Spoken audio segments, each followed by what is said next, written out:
Hello and welcome to the Intellectual Tea Party Podcast. This is episode 5 on date July 20th, 2018.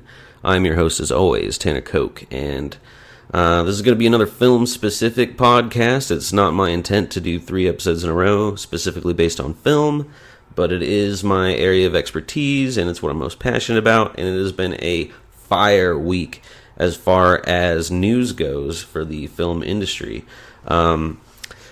Comic-Con is currently going on. It's the second day of San Diego Comic-Con. We're getting lots of trailers and news beats coming out, so I've got a lot of stuff that I want to talk about, but I'm actually going to choose to do that on a separate podcast because there's been a couple of major controversies that have come out in the past week in the film industry that I want to go over, and a little bit later on in the podcast, I'm going to be talking about something that I've been wanting to talk about for a little while, and it's the debate of MoviePass versus the AMC Stubs A-List program. I now have experience with both of those subscription services. I'll talk about those a little bit later on with the intricate story. But for now, as of today, I'm going to get started with the latest controversy. I'll go back to last week's a little bit later, but fresh off the news... I'm sorry, I'm just baffled by the news from today. James Gunn has been fired by Disney as the director of Guardians of the Galaxy Volume 3.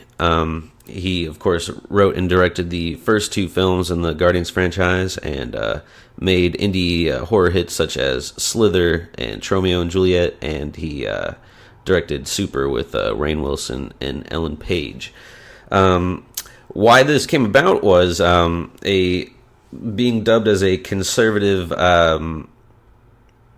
writer, a guy named Mark, I don't remember his last name, Mike, one of those 2 things. Anyway, regardless, this guy, he dug up old tweets from James Gunn from well over 10 years ago, where, and blog posts as well from his personal website. But James Gunn, back in the day, was a dirty motherfucker, and he made a lot of jokes on Twitter about pedophilia, specifically. Lots and lots of jokes about that. And, you know, he tagged Michael Rooker and Lloyd Kaufman and some other notable names of people that he's friends with in these tweets. And, you know, it was just online jests, and they could in no way be construed as being serious. With that being said, there was a lot of them. And they are disturbing words, but like I was saying, they should in no way be interpreted as being serious. But apparently it's serious enough to lose a major job and take a huge hit on your career for stuff like that. But that's the world we live in here in 2018.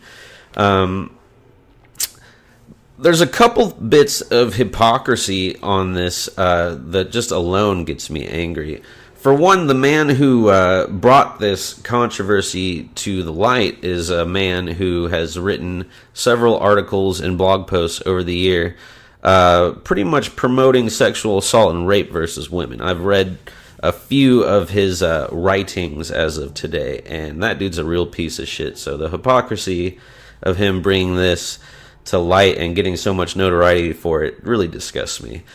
But as a whole, this is kind of what has happened in the media in general today, where now everybody with a Twitter account is now an indicting judge, you know, at their fingertips. And things are getting done by a worldwide committee now where outrageous controversies pop up, and studios will bend the knee to these things that are coming up online. I'll talk about another one here in a little bit, but let's take care of this first. The other bit of hypocrisy is that this controversy came to light 6 years ago when Disney initially hired him for Guardians of the Galaxy, the original film.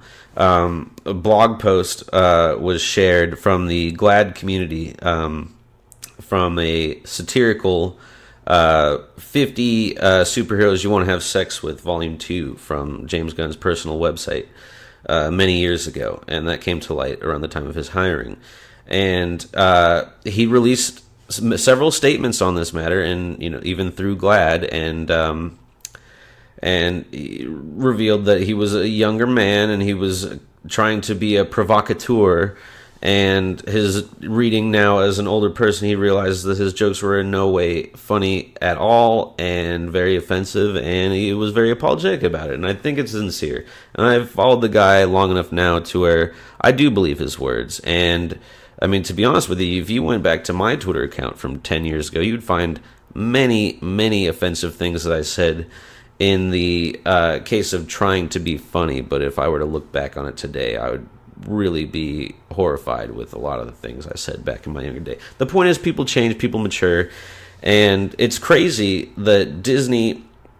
The problem I have with this more than anything is that, as I said, that this controversy came out 6 years ago when he was initially hired for the first film, and Disney didn't care. And they went along with putting him on this franchise and shepherding it, really. And so it wasn't an issue when he made the apology and talked about it 6 years ago. But now, in our year of 2018, where Twitter is God, I guess, and people are outraged, and Disney on the spot today, no time frame to study into things or anything, just dropped him like a hat. Now, I mean, you could be saying, oh, well, he's already rich and successful, it doesn't matter. Sure, relevant, he'll be fine on a financial standpoint for time being. Who knows what will happen to his career at this point? I'm sure he'll bounce back. Everybody does eventually. I mean, fucking Mel Gibson has made several movies at this point. He did way worse things. The point is, I'm tired of this PC Nation judging everything by committee and getting their way in things like this. And it's just sad. It's just sad that you're affecting people's lives with your personal opinions, and the people ahead of these important, powerful studios are stupid enough to bend the knee to that. And you know, you could have arguments against it as well. I mean, earlier this year there was the Roseanne Barr controversy. Disney fired her, canceled her show. Well, canceled it, and then decided to keep making it just without her. So we'll see how that goes. It's a typical sense of trying to have your cake and eat it too.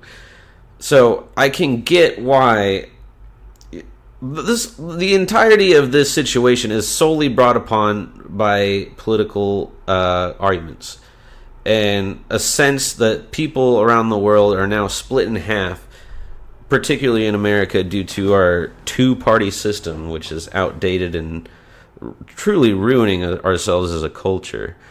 To the point where now every single thing has to be, picked apart. Any simple joke you make is going to be offensive to somebody in some way. Like, I honestly don't think we're going to have stand-up comics anymore within the next 10 years if things are going to keep going this way, because everybody is offended by everything. And I'm not defending the things that James Gunn said. He said some really awful shit, but he said them in jest, and it was a different time. I mean, I don't want to sound like an old man, talking about, your racist poppy or whatever. It's like it was just a part of the times. But it's true. Like I was saying with, my tweets from 10 years ago, if I went back to see what I thought was funny and humorous back then, it's not funny at all. I was saying a lot of offensive shit about many minority groups, and because at the time it was the norm. People did stuff like that. And no, in this day and age, people have evolved, and they do have more of a conscience. And I don't make jokes like that anymore, but I certainly have. And these constant witch hunts are just insane. And then we're attacking entertainers, people in the entertainment industry. People in political office from both sides of the aisle are doing insane, crazy shit on a daily basis with no repercussions. And people are losing their jobs making movies for a tweet. It's insanity. So that's today's controversy. We'll see what subsides from this. We'll see if there's any aftermath. See if there's any kickback from the actors. Like I said, this movie was going into production later this year. We'll see how they bounce back. But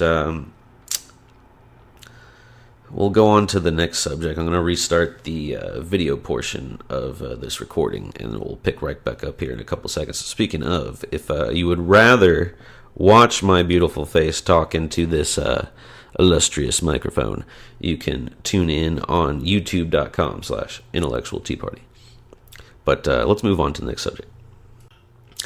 Moving on to the second controversial topic of this past week. A little less than 2 weeks ago, Scarlett Johansson was cast in a film called Rub and Tug to be directed by Rupert Sanders, who made the Snow White movie with Kristen Stewart and subsequently got busted cheating on his wife with her afterwards. And then that's what he's most famous for. And then he also made the Ghost in the Shell whitewashed movie with Scarlett Johansson.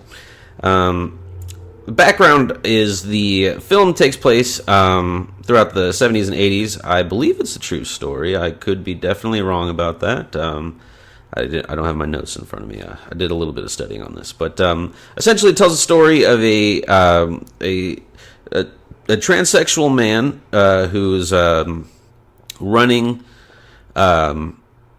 a brothel type establishment out of his hair salon in the 70s and 80s. And the controversy is that Scarlett Johansson, a cisgender woman, was cast in the role. And she got a lot of backlash, and rightfully so. She had a very feisty response when the controversy rolled up. A lot of people on the internet were upset that she was cast with those qualifications, and there's been a lot of controversy over the last several years from the trans community about roles involving trans people being cast with cisgender people. And it's definitely a commendable movement, and I definitely understand the issues at hand. I couldn't imagine being in that situation, particularly for those actors who are trying to get roles, and they're already at a disadvantage, and then roles that are, you would think are clear cut for them, not to, say that they couldn't play cisgender characters, which is another part of the controversy, but people were hell-bent and crazed when this casting was announced, and Scarlett Johansson's response was to talk to Jeffrey Tambor, Jared Leto, and Felicity Huffman's agents, alluding to those actors who have won awards and acclaim for playing transgender characters that, and they're, of course, cisgender actors. Definitely, absolutely understand where they're coming from with this regard. But my argument on this is, don't go after the actress, for this.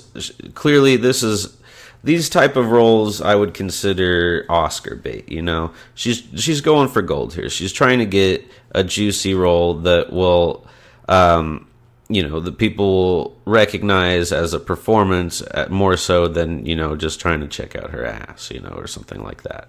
Or, obviously she does a lot of sci-fi and action movies, but she's just trying to do something more meatier, it seems. Okay, so my problem with the outrage over her casting is this. Okay, I absolutely, it's a great idea to have trans actors get more opportunities, and particularly for a meaty role like this.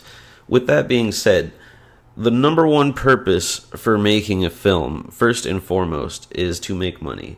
Filmmaking and television making is a business first and foremost. It is about making money. That's it. You do have your intellectual / artistic viewpoints and purposes of a project, but the main goal is to make money. And when it comes to a project like this, particularly with like a studio director, they had Scarlett Johansson, who I believe is the top earning actress in the film industry today. The way that movies work is you get talent attached to them, and that's how you get financing. They had a studio director and an A-list actress attached to this film, and that's what got the funding. That's what was going to get the film made.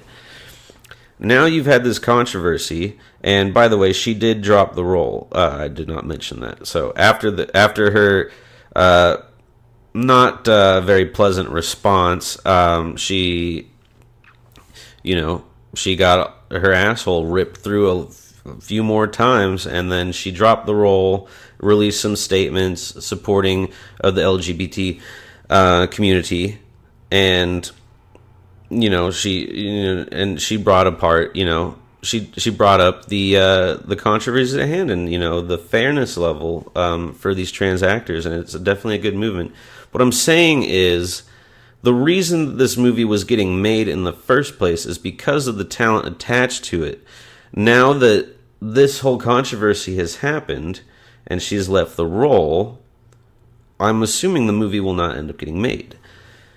Not only have you thrown off the production cycle of the film, but now that you've lost your A-list actress, you could go for another one. But the point is that after you bent the knee to these demands, you're not going to get another. No other actress is going to want to touch this role, if they're still going the actress route, of course, because they'll get the exact same response that Scarlett Johansson got in this situation. Now, back up a little bit, there was a previous controversy with Scarlett Johansson when she was casting Ghost in the Shell for the whitewashing thing, which has been talked about ad nauseum. You don't need me to talk about that. Everybody knows about that. That's another, it's another important movement, and it makes sense, but you got to look at things multiple sides of the aisle. In that particular case, that I never saw the Ghost in the Shell movie, but from what I'm told, it's like an American adaptation, but she still had a Japanese name and stuff, so you could definitely say that the major should be Japanese. At the same time, we're talking about an android here. You can make her look anything. You can make her look any way that you want to. Why am I talking about this movie? I haven't seen it from 2 years ago. It doesn't matter. I'm sorry. Getting back to the point, no actress is going to touch this role now.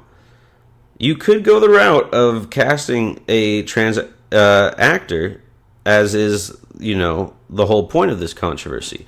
With that being said, star power is very important. And you could go and get that actor, that trans actor / actress, for these roles. The problem is you're not going to get the same budget. You're probably not going to keep that studio director. Your budget is going to go down by many, many, many millions of dollars. And we're talking about a completely different movie here. So I don't know the extent of what transpired in the script of this film. I don't know, if it could be done on a small independent budget or whatnot. The point is, the movie probably won't get made now. I don't know if it matters. Who knows what the quality of the film would have ended up being. The point is, I'm tired of the internet having an unruly fist on entertainment, and specifically the business end of the entertainment industry. It harkens to, or even outside of controversies like this, even simple things like people demanding that Netflix pick up a certain show that was canceled, or you gotta take all these characters from this saga and then make a whole new thing with it. Give me an all-female Marvel film, which could be fun. Things need to be done from a story standpoint and a financial standpoint. Things can't just be done just because they sound like fun ideas, or it's just like it's a good thing for, equality, or, PC statements. Things need to be done from an artistic value and also a logistic value. Things are getting better. The FX has a new series called Pose from Ryan Murphy, and it's got almost entirely a trans cast. That's wonderful. So that's great. I'm glad to see that more opportunities are coming to trans actors, and that's cool. Obviously, Jeffrey Tambor has been fired from his show, and there's a lot of opportunity on that. They should be ending up this coming season, though. But good. I'm glad that the movement's happening, and I'm sure one of these days we will break that barrier. But I'm just saying, keep in mind, in a lot of these projects, it's the star power that's getting them made. So it's possible we won't see that film. I just wanted to throw my 2 cents out there about the filmmaking process. But she'll be fine. In the aftermath of leaving that project, it was announced that a director has been found for a Black Widow movie from Marvel. And so Scarlett Jo will be getting a solo movie starring the characters she's been playing for the past 8 years. Also will be a origin story, I guess. I don't know if that alludes to the outcome of Avengers 4 at all or not. We'll see how that goes, but interesting choice to do a prequel, but it makes sense. So with that being said, let's move on to something else. Finally, we land on my main topic of today's podcast, and that is the debate of MoviePass versus the newly released AMC Stubs A-List membership. They really need a new name for that. Preface, I've been a subscriber to MoviePass since October of 2017, so I've had it about 10 months now. I'm on the $10 a month plan. So, and I've seen well over 30 movies with my MoviePass in that time frame. Seen 32, 35 movies in that time span. It would equal $100 spent over the last 10 months at $10 a month. So that's a pretty good deal. There's been some issues with MoviePasses coming together, as many upstart companies are. They're changing their policies a lot. And when I initially signed up for the MoviePass, you could see as many movies as you want, but you could see one movie a day. And you could see the same movie several times. It's good at, I live here in Phoenix, Arizona. It's good towards AMC, most AMC theaters. There's a chain called Studio Movie Grill that I frequent a lot with it solely because you can book tickets online with MoviePass with that particular chain. Every other chain, at least here in Arizona, you have to be physically present in person to purchase a pass. And that was always an issue, especially trying to get tickets with other people who want to join me. And in this day and age where most theaters are now having reserved seating. So that did present issues. I still was very happy with the service for a long time. Beginning of this year, they changed their policy to where you cannot see repeat movies anymore. That's fine, whatever. I'm still getting to see any movie I want pretty much every day of the week. Then they started changing. They had some other price point policies and opportunities. I stuck with my original. After that, they started implementing a clause where you need to take a picture of your movie stub to prove that you physically owned it afterwards for some reason. And there was also controversy that the app was tracking your location to see if you left the premises of the theater. And I can get where they're going with that policy. They're trying to make sure that you're not purchasing a movie ticket and scalping it and just collecting the money. So I could see it from that standpoint. That makes sense on a business standpoint.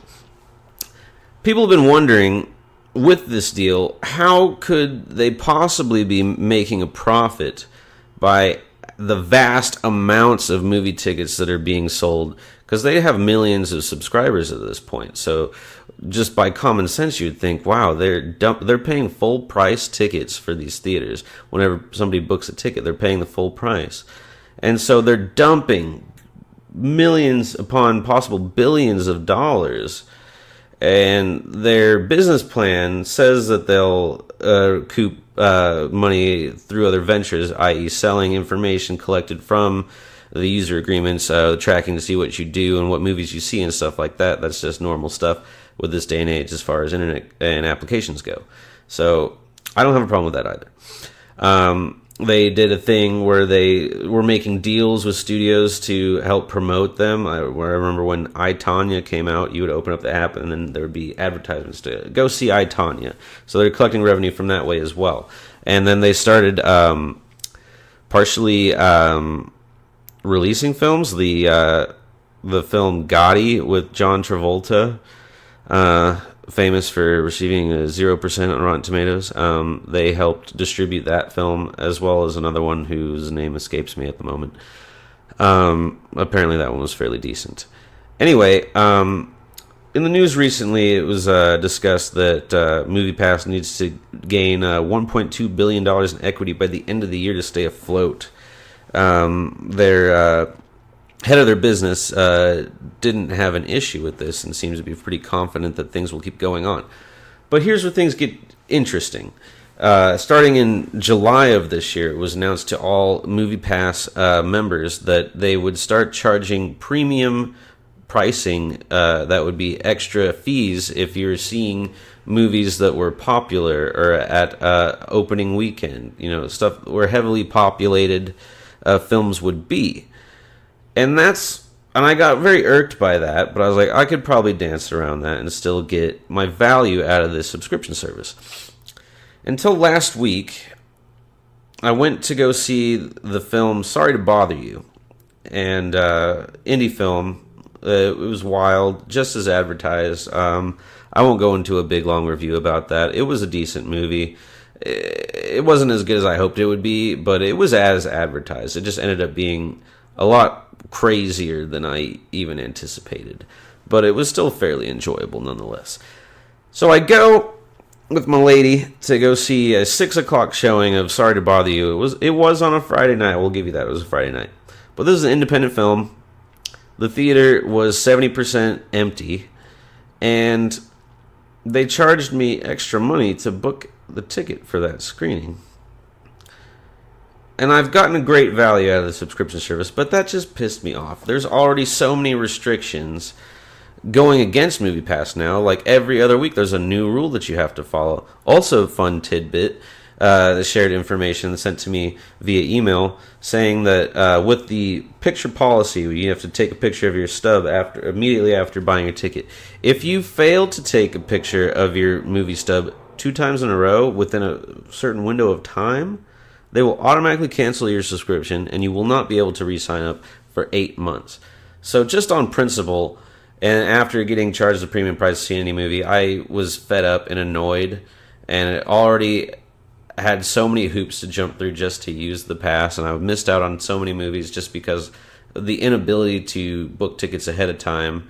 You'd have to get there several hours early to get a decent seat. So with that being said, I have been intrigued at this new AMC Stubs A-List membership, which is it's less than MoviePass as far as the movies you get to see. You get to see 3 movies a week. When I signed up for the app, though, it did inform me that you can dip into your movies from for the upcoming week as well, if need be. And you can see repeat movies, and along with that, you can book your tickets online in advance, and you can purchase additional tickets for your friends, and the online fees are waived. And so that in itself already sounded like a wonderful deal to me. It is more money. It's $20 a month for this subscription fee. I'm paying $10 a month right now for MoviePass.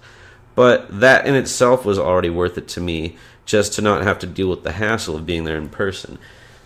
Plus, you can use it on specialty screens. You can see 3D movies, IMAX movies, Dolby Digital Cinema films.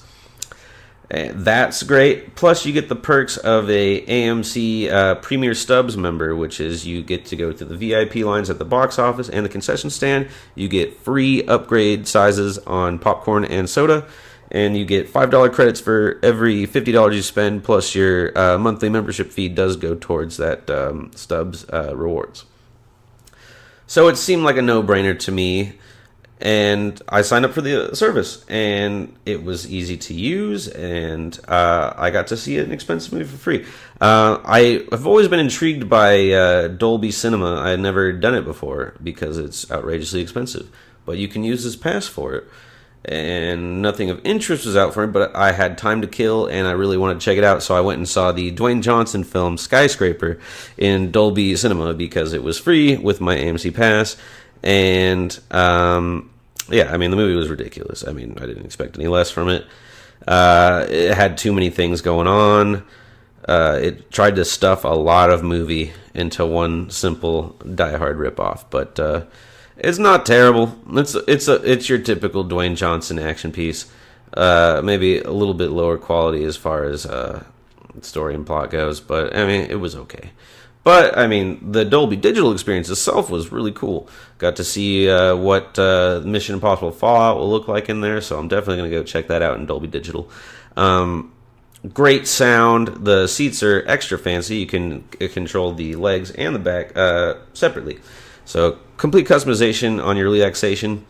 You've got a Ultra HD screen with better picture quality, and you've got booming, massive speakers, best sound system available on the market for theaters. So that alone, I think, made it worth it for me to switch to AMC A-List Pass. And I'm probably going to dump Movie Pass, quite honestly. It just seems like a hell of a lot better of a deal. I will keep up on this as time goes by. I'm going to stay for a while with both passes, use them simultaneously, and I'll touch back on this subject at a little later point. But right now, I'm really blown away by AMC Stubs A-List Pro. Jesus Christ, they need a new name. But it's a good program. I highly recommend you check it out. I do not work for AMC at all. Movie Pass is still fun too. It's just, there's a lot of bullshit that's coming out. And quite honestly, I think the company's going to end up going under. I don't see how they could raise $1.2 billion in the next 6 months. I don't see it happening. It was a good thing while it lasted. I've gotten great value of it. I'm very appreciative for what Movie Pass has done for me. But from now on, I'm definitely going to stick to the AMC Pass. And we'll see what happens with Movie Pass. But it's not looking really good right now. Anyway, thank you for tuning in, listening to my 2 cents. San Diego Comic-Con is halfway finished right now. I'm going to do another episode early next week, talk about all the juicy good news and trailers and stuff that's come out then. This is actually the 5th episode of the podcast, which means that I'm officially getting on Spotify today. So if you're listening for the first time on Spotify, thank you for listening to the podcast. Once again, you can check us out on iTunes, Podbean. As of today, you can check us out on Spotify.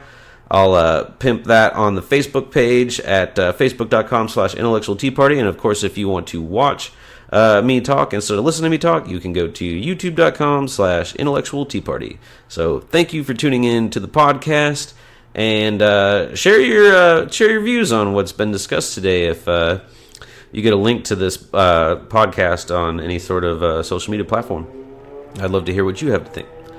And anyway, thank you for listening in, and I'll talk to you guys real soon.